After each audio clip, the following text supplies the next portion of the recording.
حضور اکرم صلی اللہ علیہ وسلم کے بالوں کا تذکرہ جب ہوتا ہے تو ہر شخص مختلف رائے رکھتا ہے اور اسی کے اعتبار سے اپنے بالوں کو سنوارنا، اسی کے اعتبار سے اپنے بالوں کی پرورش کرنا، اسی اعتبار سے کوشش کرتا ہے کہ میں نبی علیہ الصلاۃ والسلام کی مشابہت اختیار کر لوں۔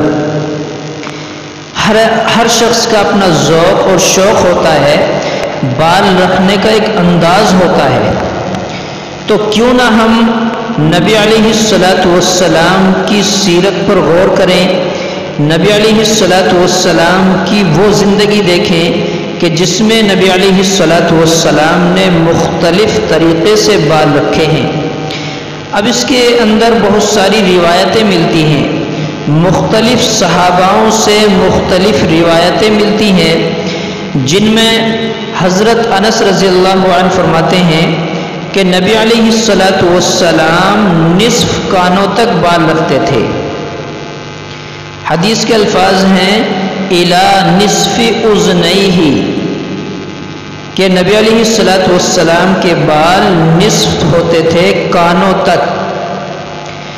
دوسری روایت میں حضرت عائشہ رضی اللہ تعالیٰ عنہ فرماتی ہیں، اور اس میں انہوں نے اپنے غسل کرنے کا بھی طریقہ بیان فرمایا، نبی علیہ الصلاۃ والسلام کے ساتھ غسل فرمانے کا بھی تذکرہ کیا، اور یہ فرمایا اغتسل انا ورسول اللہ صلی اللہ علیہ وسلم من اناء واحد وکان له شعر فوق الجمۃ ودون الوفرہ۔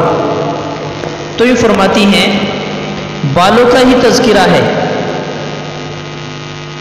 کہ ایک ہی برتن میں میں اور نبی اکرم صلی اللہ علیہ وسلم غسل کرتے تو آپ کے بال مبارک ایسے تھے کہ پٹھوں سے جو کانوں کی لو تک ہوا کرتے ہیں ان سے زیادہ تھے، اور ان سے کم تھے جو مونڈھوں تک ہوتے ہیں، یعنی نہ زیادہ لمبے تھے نہ زیادہ چھوٹے، بلکہ متوسط درجے کے تھے۔ تو اس حدیث سے ہمیں اور بھی سبق ملا۔ ایک سبق یہ ملتا ہے کہ میاں بیوی دونوں ایک ہی برتن میں نہا سکتے ہیں، اور اس سے ہم یہ حدیث نہیں لے سکتے کہ ان کا نہانا ننگا ہوتا تھا، کیونکہ جب حضرت عائشہ فرماتی ہیں کہ واللہ میں نے اور نبی اکرم صلی اللہ علیہ وسلم نے ایک دوسرے کو برہنہ نہیں دیکھا۔ خیر یہ ایک الگ موضوع ہے۔ اسی طرح کچھ روایتیں اور بھی ہیں جن میں حضرت قتادہ رضی اللہ عنہ بھی ہیں، اور انہوں نے بھی نبی علیہ الصلاۃ والسلام کے بالوں کا تذکرہ کیا۔ انہوں نے فرمایا کہ نہ بالکل پیچیدہ نہ بالکل کھلے ہوئے، بلکہ تھوڑی سی پیچیدگی اور گھنگرالا پن لیے ہوئے تھے جو کانوں کی لو تک پہنچتے تھے۔ کل ملا کر بات یہ ہوتی ہے، ان تمام حدیثوں کا ایک ماوا والملجا، ان کا ایک جوڑ یہ ہے کہ نبی علیہ الصلاۃ والسلام نے مختلف اوقات میں مختلف طریقے سے بال رکھے ہیں۔ بعض حضرات نے نبی علیہ الصلاۃ والسلام کے بالوں کو بڑھتے ہوئے دیکھا اور نصف کانوں تک پہنچے دیکھا تو انہوں نے وہ روایت بیان فرما دی، وہ بھی صحیح۔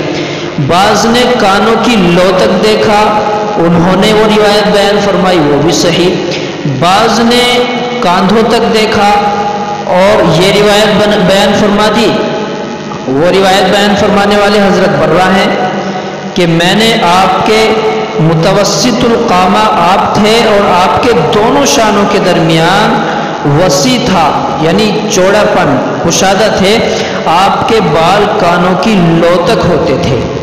خیر اب ہمیں سمجھنا یہ ہے کہ ہم کس اعتبار سے بال رکھیں، ہمیں کون سا طریقہ اپنانا چاہیے۔ تو نبی علیہ الصلاۃ والسلام کے بال گھنگرالے تھے۔ بعض نے روایت کیا ہے کہ وہ اس طرح تھے کہ جیسے عورتیں جوڑا باندھ لیتی ہیں، اس طرح تھے۔ بعض نے کئی طرح کو نبی علیہ الصلاۃ والسلام کی طرف منسوب کیا ہے۔ تو اس زمانے میں جب تک کوئی حکم نبی پر نازل نہ ہوتا تھا تو اہل کتاب کی موافقت فرماتے تھے، اور جب کوئی حکم نازل ہو جاتا تو اس کو منسوخ کر دیتے، اس کو روک دیتے تھے، کیونکہ اہل کتاب کی مخالفت کے بارے میں خود نبی علیہ السلام نے ارشاد بھی فرمایا۔ ام ہانی ہیں، وہ فرماتی ہیں کہ میں نے حضور اکرم صلی اللہ علیہ وسلم کو 4 گیسوں والا دیکھا۔ نبی علیہ السلام بالوں کو کاٹتے نہیں تھے، بہت کم کاٹتے تھے۔ انشاءاللہ کسی موقع پر میں آپ کو بتلاؤں گا نبی کی کنگھی کا ذکر، نبی کے بال کاٹنے کا ذکر۔ اب اس موقع پر یہ ہے کہ کم نبی علیہ السلام بال کاٹا کرتے تھے، گھنگریالے تھے، دیکھنے میں بہت اچھے محسوس ہوتے تھے اور تھوڑے سے گھومے ہوئے بال ہوتے تھے۔ یہ نبی علیہ السلام کی شان تھی، اور نبی علیہ السلام کی ہر چیز مبارک تھی۔ اللہ تبارک و تعالی ہمیں نبی کے طریقے پر چلنے کی توفیق عطا فرمائے۔ اور ان لوگوں سے میں گزارش کروں گا جو بال رکھنے والوں پر اعتراض کرتے ہیں اور یہ کہتے ہیں کہ اتنے بڑے بال رکھے، کیا نبی کی یہی سنت رہ گئی؟ کیا نبی کی یہی ایک سنت باقی ہے؟ میرے بھائی، کم از کم وہ ایک نبی کی سنت تو اپنا رہا ہے، کسی نہ کسی بہانے نبی کی سنت تو زندہ ہو رہی ہے۔ ہمیں چاہیے کہ ہم کسی پر اعتراض نہ کریں، وہ بال نبی کے طریقے پر رکھتا ہے، چاہے وہ چھوٹے رکھے یا بڑے رکھے، اگرچہ نبی کے طریقے پر ہوں، سنتی طریقے پر بال ہونے چاہیے۔ اس کے خلاف ہوں گے تو اللہ تبارک و تعالی ہماری حفاظت فرمائے۔ طرح طرح کے بالوں کی کٹنگ ہے، طرح طرح کے بال، اللہ حفاظت فرمائے۔ نہ جانے کس کس انداز سے فیشن کے بال آ گئے، ان سے ہمیں بچنا چاہیے۔ نبی نے ہمیں تمام طریقے بتلائے ہیں، اس لیے ہم ان بالوں کو اختیار کریں جو ہمارے نبی نے اپنائے ہیں۔